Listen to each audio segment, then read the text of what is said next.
يا عباد الله اتقوا الله وأطيعوه فالله تعالى يقول فهو أصدق القائلين أعوذ بالله من الشيطان الرجيم بسم الله الرحمن الرحيم واعتصموا بحبل الله جميعا ولا تفرقوا واذكروا نعمة الله عليكم إذ كنتم أعداء فألف بين قلوبكم فأصبحتم بنعمته إخوانا وكنتم على شفا حفرة من النار فأنقذكم منها كذلك يبين الله لكم آياته لعلكم تهتدون صدق الله العظيم.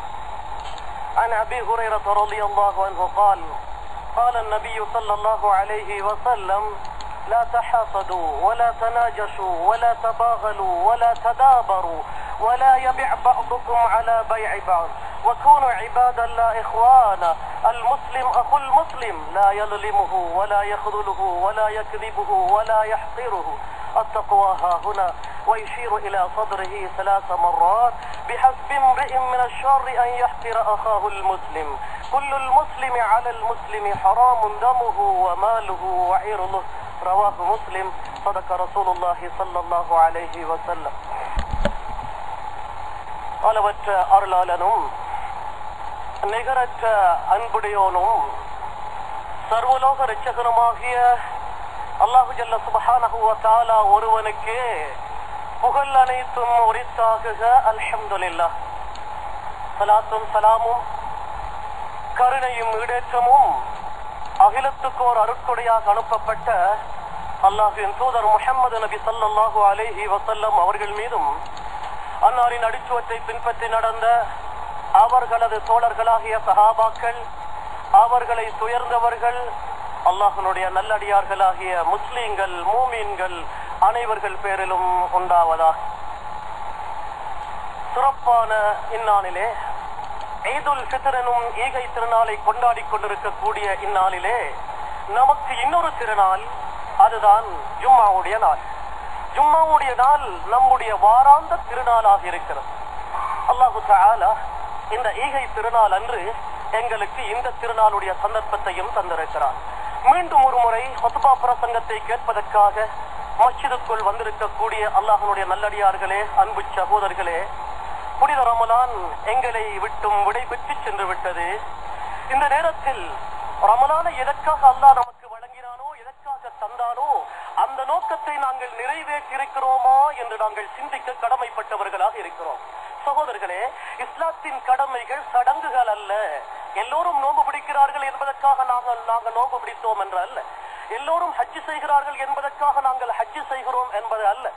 எல்லோரும் ஏதோ கர்மங்கள் அமல்களை செய்கிறார்கள் என்பதற்கு நாங்கள் செய்கிறோம் என்று சடங்காக இஸ்லாத்தை நாங்கள் எடுத்துக்கொண்டால் அது எங்களுடைய வாழ்க்கையிலே எந்த விதமான மாற்றத்தையும் ஏற்படுத்தாது. சகோதரர்களே, நோன்பை அல்லாஹு ஜல்ல சுப்ஹானஹு வ தஆலா உயர்ந்த ஒரு நோக்கத்துக்காக நமக்கு வழங்கினார். அல்லாஹ் குர்ஆனிலே சொல்லுகிறான், லஅல்லக்கும் தத்தகூன்.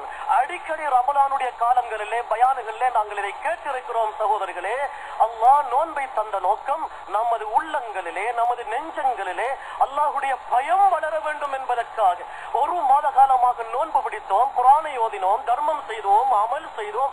சகோதரர்களே, இதன் மூலமாக எவ்வளவு தூரம் எங்களுடைய உள்ளங்களிலே தக்வா வளர்ந்திருக்கிறது என்பதை நாங்கள் சிந்திக்க வேண்டும். உண்மையிலே எங்களுடைய உள்ளங்களில் அந்த தக்வா, அல்லாஹ்வுடைய பயம், இறையச்சம் வளரவில்லை என்றால் அந்த ரமலானுடைய மாதத்தை நாங்கள் சரியாக பயன்படுத்தவில்லை என்றுதான் சொல்ல வேண்டும். சகோதரர்களே, எனவே எந்த ஒரு பயிற்சியை இந்த புனித ரமலானுடைய காலத்தில் நாங்கள் அடைந்தோமோ சகோதரர்களே, இது எங்களை கொண்டு போய் கபரிலே வைக்கும் வரைக்கும், எங்களுடைய உடம்பிலிருந்து எங்களுடைய உயிர் வெளியாகும் வரைக்கும் இந்த பயிற்சி எங்களுடைய வாழ்க்கையிலே தொடர வேண்டும்.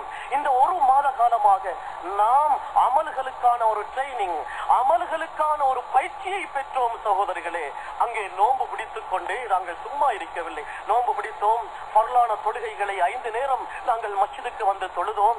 அதற்கு முன்னாலே பின்னாலே இருக்கிற சுன்னத்துகளை நாம் தொழுதிருக்கிறோம், தஹஜ்ஜத் தொழுதிருக்கிறோம், வித்ர் தொழுதிருக்கிறோம், துஆ செய்திருக்கிறோம், தான தர்மம் செஞ்சிருக்கிறோம். ஒரு ஆண் இறங்கிய மாதம் என்று ஒரு ஆணுக்கு முக்கியத்துவம் கொடுத்து ஒரு ஆணை ரமலானை நாங்கள் ஓதி இருக்கிறோம் சகோதரர்களே. எனவே ரமலான் விடை பெற்று சென்று விட்டது என்று சொல்லி நம்முடைய அமல்களுக்கும் விடை கொடுத்து விடுவதா, நம்முடைய அமல்களுக்கும் நாங்கள் பிரியா விடை கொடுப்பதா? மிகப்பெரிய நஷ்டம். அல்லாஹ் இந்த ரமலானை எங்களுக்கு ஒரு பயிற்சி காலமாக தந்தான். எனவே ரமலான் முடிந்து விட்டது என்று நோன்பையும் விட்டுவிடக் கூடாது, ஏனைய அமல்களையும் விட்டுவிடக் கூடாது. சகோதரர்களே, சுன்னத்தான நோன்புகள் நாங்கள் பிடித்து வர வேண்டும்.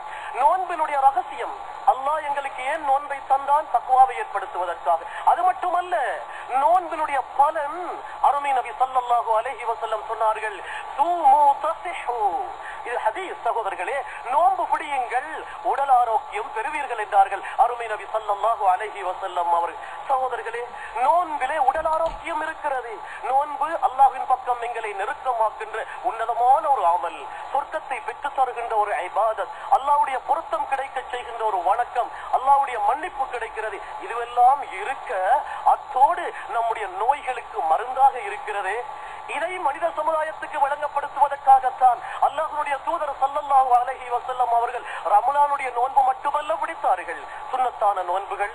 சகோதரர்களே, அதே போன்று அங்கே ஒவ்வொரு மாதமும் ஐயாமுல் பீல், புரை 13, 14, 15 ஆகிய நாட்களிலே நபி அவர்கள் நோன்பு பிடித்திருக்கிறார்கள். எனவே முடிந்த அளவு நாமும் சுன்னத்தான நோன்புகளை நோற்றுக் கொள்வதற்காக முயற்சி எடுக்க வேண்டும். அதுவும் சகோதரர்களே, இந்த ஷவ்வால் மாதத்தை அடைந்திருக்கின்ற நாம் ஷவ்வால் மாதத்திலே இருக்கிற 6 நோன்புகள், அவற்றை நாங்கள் உறுதியாக பிடிப்பதற்காக முயற்சி எடுக்க வேண்டும். ஏன்? அதனுடைய பிரயோஜனத்தை சிந்தித்து பாருங்கள். அருமை நபி ஸல்லல்லாஹு அலைஹி வஸல்லம் சொன்னார்கள், மன் ஸாம ரமலான் ثم اتبعه شتا من شوال فكأنما صام الدهر. எந்த ஒரு முஸ்லிம் ரமலானுடைய மாதத்திலே நோன்பாக தன்னுடைய வாழ்நாள் முழுக்க நோன்பு பிடித்த நன்மையை பெற்றுக் கொள்கிறார் என்றார்கள் அருமை நபி ஸல்லல்லாஹு அலைஹி வஸல்லம். சகோதரர்களே, நேயர்களே, சிந்தித்து பாருங்கள். 6 நோன்பின் காரணமாக வாழ்நாள் முழுக்க நோன்பு பிடித்த நன்மையை அல்லாஹு தஆலா எங்களுக்கு வழங்குகிறான் என்றால், நம்முடைய குறுகிய வாழ்நாளிலே இது போன்ற சந்தர்ப்பத்தை நாங்கள் விட்டு விடுவது எவ்வளவு பெரிய மடத்தனமாக இருக்கிறது. எனவே சகோதரர்களே, நாங்கள் சுன்னத்தான நோன்புகள் பிடித்துக் கொள்ள வேண்டும்.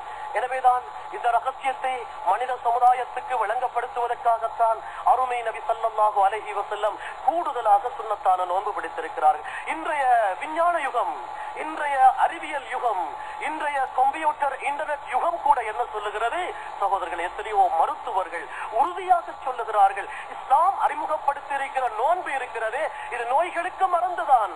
இதை நாங்கள் கண்டிருக்கிறோம், இதை நாங்கள் ஆராய்ச்சி செய்து நாங்கள் இதற்கான விடையை நாங்கள் கண்டிருக்கிறோம் என்று தெளிவாக சொல்லுகிறார்கள். சகோதரர்களே, வயிற்றிலே ஏற்படக்கூடிய ஆபத்தான நோய்கள், அதாவது கேன்சர், எல்சர் போன்ற நோய்களுக்கு இந்த நோன்பு மருந்தாக இருக்கிறது.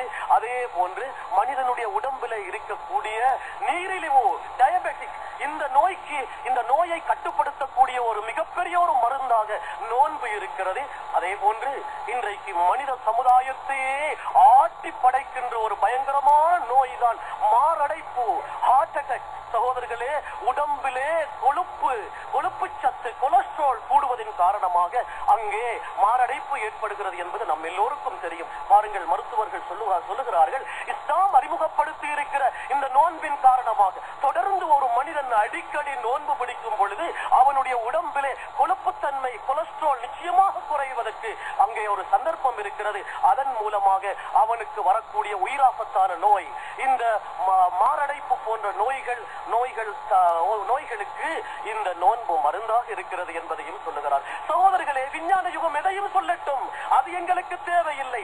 அவர்கள் எங்களுடைய குர்ஆனை, எங்களுடைய நபி அவர்களுடைய கருத்துக்களை ஆய்வு செய்து சொன்னால்தான் நாங்கள் பின்பற்றுவோம் என்பதா?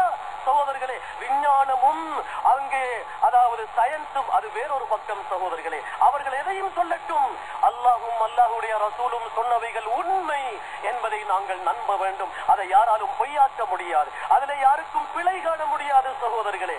எனவே இன்றைய அறிவுலகம் கூட குர்ஆன் தான் இன்றைய மனித சமுதாயத்தின் நாகரிகத்துக்கு, பொருளாதார அபிவிருத்திக்கு, அனைத்து துறைகளின் முன்னேற்றத்துக்கு காரணம் குர்ஆன் என்பதை இன்றைய ஐரோப்பிய, அமெரிக்க, அதாவது அறிவியலாளர்கள் கூட ஏற்றுக்கொள்கிறார்கள் சகோதரர்கள். எனவே அல்லாஹ்வுடைய நல்லடியார்களே, அல்லாஹ் எங்களுக்கு புனித மார்க்கத்தை தந்திருக்கிறான். இந்த மார்க்கத்தை அல்லாஹ் எங்களை வாழ வைப்பதற்காக தந்தான். எனவே புனித ஈதுல் ஃபித்ர் திருநாளை கொண்டாடி கொண்டிருக்கக்கூடிய இன்றைய சந்தோஷ நாளிலே நாங்கள் என்னென்ன அமல்களை நாங்கள் தொடர்ந்து ரமலானிலே பயிற்சி பெற்றோமோ அவற்றை நாங்கள் தொடர்ந்து செய்வதோடு சகோதரர்களே, இன்றைய நாளில் நமக்கு மத்தியிலே ஒற்றுமை உண்டாக வேண்டும். நாம் எந்த ஒரு விடயத்துக்குமாக நாம் அடுத்த சகோதர முஸ்லிமை கோபித்துக் கொள்ளக்கூடாது சகோதரர்களே. அருமை நபி ஸல்லல்லாஹு அலைஹி வஸல்லம் சொன்னார்கள், லா யஹில்லு லிமுஸ்லிமின் அன் யஹ்ஜுர அஹாஹுல் முஸ்லிம் ஃபௌக ثلاث லயால் யல்தகியான் கைருஹும் அல்லது யப்தஉ பிஸ்ஸலாம். நபி அவர்கள் சொன்னார்கள், ஒரு முஸ்லிம் அடுத்த முஸ்லிமோடு தகுந்த காரணம் இல்லாமல், அல்லாஹ் கொடுத்த அனுமதி இல்லாமல், தகுந்த காரணம் இல்லாமல் கோபித்துக் கொண்டிருக்கும் அடுத்த சகோதர முஸ்லிமை வெறுத்திருப்பது ஹலாலாக மாட்டாது சகோதரர்களே. பண்டியரைக்கு சாப்பிடுவது மட்டுமல்ல ஹராம், தினா செய்வது மட்டுமல்ல ஹராம், வட்டி எடுப்பது மட்டுமல்ல ஹராம், தகுந்த காரணம் இல்லாமல் ஒரு முஸ்லிமோடு கோபித்துக் கொண்டிருப்பது ஹராம். ஒரு முஸ்லிமுடைய மானத்தை போக்குவது ஹராம், ஒரு முஸ்லிமுடைய உள்ளத்தை உடைப்பது ஹராம், ஒரு முஸ்லிமுடைய பொருளை சூறையாடுவது ஹராம், ஒரு முஸ்லிமுடைய இரத்தத்தை ஓட்டுவது ஹராம். இன்று இது சர்வசாதாரணமாகிவிட்டது சகோதரர்களே. நாங்கள் இன்று நம்முடைய சமூகத்திலே பார்க்கிறோம், வீடுகளுக்குள்ளே சின்ன சின்ன விடயங்களுக்காக நாள் கணக்காக கோபித்துக் கொண்டிருக்கிறார்கள் சகோதரர்களே.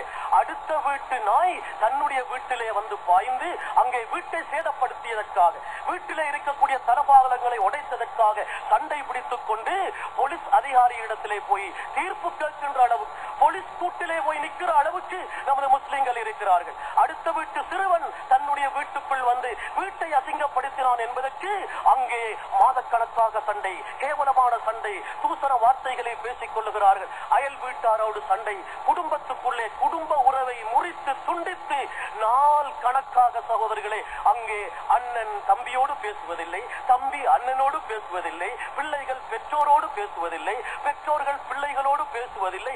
இப்படி குடும்ப உறவை முறித்துக் கொண்டிருப்பதை நாங்கள் பார்க்கிறோம் சகோதரர்களே. எங்களுடைய அமல்களிலே என்ன பிரயோஜனம் இருக்கிறது? இஸ்லாம் அமலை மட்டும் சொல்லி தந்த மார்க்கம் அல்ல. தொழுங்க என்று மட்டும் இஸ்லாம் சொல்லவில்லை, ஒரு ஆணை ஓதுங்கள் மட்டும் என்று இஸ்லாம் சொல்லவில்லை, நற்குணத்தோடு வாழுங்கள் என்று இஸ்லாம் சொன்னது. எவ்வளவு தூரம் எங்களுக்கு அருமை நபி ஸல்லல்லாஹு அலைஹி வஸல்லம் குணம் கற்று தந்திருக்கிறார்கள் என்றால், ஒரு முஸ்லிம் அடுத்த முஸ்லிமை பார்த்து சிரிப்பது சதகா, அடுத்த முஸ்லிமை பார்த்து புன்னகை கூட்பது சதகா, அடுத்த முஸ்லிமுடைய மனம் நோகாமல் பேசுவது சதகா. அஸ்ஸலாம் அத்இமுத் தஆம். சிந்தித்து பாருங்கள் சகோதரர்களே, நபி அவர்கள் சொன்ன பொன்னான வார்த்தைகள். சலாத்தை பரத்துங்கள், ஒற்றுமை உண்டாகும். ஒரு முஸ்லிமை கண்டால் அஸ்ஸலாமு அலைக்கும் என்று சொல்லுங்கள், விருந்து கொடுங்கள், உணவு கொடுங்கள் என்றெல்லாம் நபி அவர்கள் ஏன் சொன்னார்கள் சகோதரர்களே? அல்லாஹ்வுடைய நல்லடியார்களே, எங்களுக்கு மத்தியிலே ஒற்றுமை உண்டாக வேண்டும் என்பதற்காக. எனவே நாங்கள் யாரோடும் கோபித்துக் கொண்டிருந்தால் நாங்கள் தாழ்ந்து பணிந்து போய் பேசுவது நமக்கு கேவலம் என்று நினைக்கிறோமா? அப்படித்தான் சிலர் சொல்றாங்க, நாங்க இடத்துக்கு வாழ்ந்து வாங்கணும், அவர் தானே ஏசினாரு, அவர் தானே அடிச்சாரு, அவர் தானே எனக்கு சூனியம் செஞ்சாரு, அவர் தானே அப்படி செஞ்சார் இப்படி செஞ்சார், அவர் பேசினாத்தான் நான் பேசுவேன், நான் ஒரு நாளும் தாழ்ந்து போக மாட்டேன், நாங்க வாழ்ந்துவாக மாட்டோம் என்று பெருமை பேசிக்கொண்டு மாதக்கணக்காக வருடக்கணக்காக சகோதர முஸ்லிமை பகைத்துக் கொள்கிறார்கள் சகோதரர்களே. இது மிகப்பெரிய பாவம், இது மிகப்பெரிய குற்றம் என்பதை நாங்கள் விளங்க வேண்டும் சகோதரர்களே. மன்னிக்கும் குணம் எங்களிடத்தில் இருக்க வேண்டும், விட்டுக் கொடுக்கின்ற தன்மை எங்களிடத்தில் இருக்க வேண்டும், தாழ்ந்து போகின்ற உயர்ந்த பண்பை நாங்கள் பெற வேண்டும். இதுதான் நபி அவர்களின் சுன்னா. நபி அவர்கள் எவ்வளவு தூரம் தாழ்ந்து